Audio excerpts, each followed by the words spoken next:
Hi, I'm Scott Evans with MotorTrend, here today with an exclusive look at the new 2022 Honda Civic. And joining me are some very special guests, Sam Dew of Super Street Magazine and Gary Robinson, Head of Product Planning for American Honda. Gary, tell us what's new. With this car, we really wanted to improve the styling and take it kind of to the next level. And it's a beautiful car, as you can see, but an interesting story because, I mean, the current Civic is a tough act to follow. Super popular, huge sales, really good with young people. So what we did was focus on the best parts of the current Civic design, but actually look back over all the 10 generations of Civic and try to figure out what were the key things that brought it together and how we could make this one even better.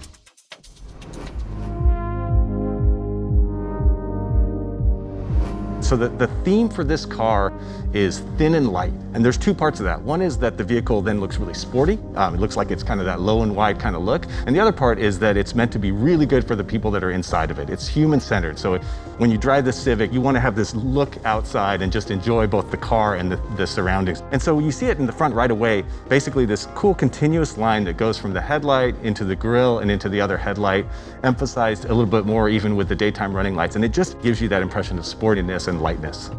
So I noticed it looks a bit longer too, as well as lower. Was there anything done to the hood or even to the pillars? Yeah, no, it's a great question. It does look longer. It looks actually quite a bit longer. A lot of that is actually just sort of the way that the design worked out.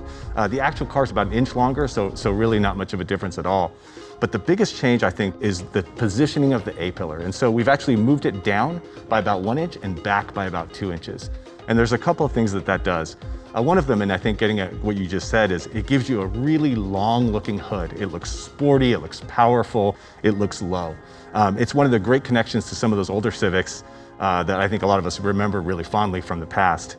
And so that gives you that, as well as letting the people inside of the car get a much better view out. Then along with that, there's a cool line that goes all the way down the car that again gives you that kind of impression of length, of thinness, and then ultimately plays into the feeling of motion.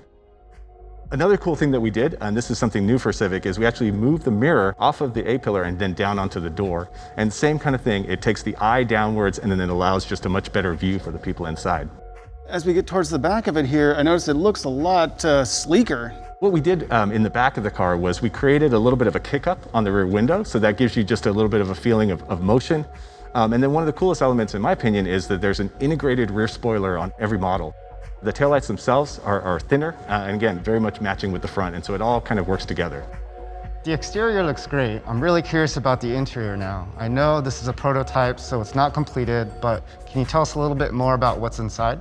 Yeah, absolutely. And the interior of this car is one of my favorite parts. I wish we could show it to you in person, but we got a good rendering of it, so it gives you a feel for what it's like. The design of the interior is really matched up with the exterior of the car. And the idea of it was that when a customer gets in it, you know, maybe they'd like to be going off for some drive in the hills, but the reality is they have a 45-minute commute ahead of them. We want them to feel refreshed and just happy to be there. And you have a really big design statement right in the middle with that honeycomb piece. Tell us more about that. No, it's exactly that. I mean, it's on the one hand very functional because of course it provides a nice covering for the air vents and for other things back there, but it's also supposed to be very beautiful and calming and something that you can enjoy looking at as you drive. I noticed the touchscreen and the instrument cluster are also new for the 11th gen. Yeah, that's right. So this Civic is actually our first time that we've ever put in a full digital instrument cluster. And then along with that, we've got a really nice big display in the center section that gives, you know, where you can display your phone information or all kinds of other things there as well.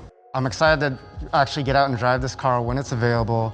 I think the biggest question I'm curious about is there going to be improvements in performance? Yeah, so we can't give too much detail about the performance, but there are a few things I can tell you. One is that I think you have nothing to worry about. I think the performance of this vehicle will be the best Civic ever. There are 6-speed manuals available throughout the lineup. There is going to be a Civic Si, there is going to be a hatchback, and there is, most importantly to me, going to be a Civic Type R as well. So if you can't tell us what's under the hood, can you at least tell us when we're going to get to see the final car? Yeah, so this car will go on sale in late spring next year, so just a few months away, and there'll be a lot more information coming out over that time. And with all this new style and technology in the car, is it going to cost a lot more? No, it won't. You know, we are very much focused on what Civic is, and we know that along with the HR-V, I mean, these are the gateway products into our brand. It can't become an expensive car. It needs to be a car that's accessible to everyone, but at the same time special and nice and awesome. And so the idea is to basically keep it more or less in the same sort of position that it is now. All right, well, when we do have the final details, you'll find all of them on MotorTrend.com. I want to thank my special guests, Sam and Gary, today, and thank you for watching.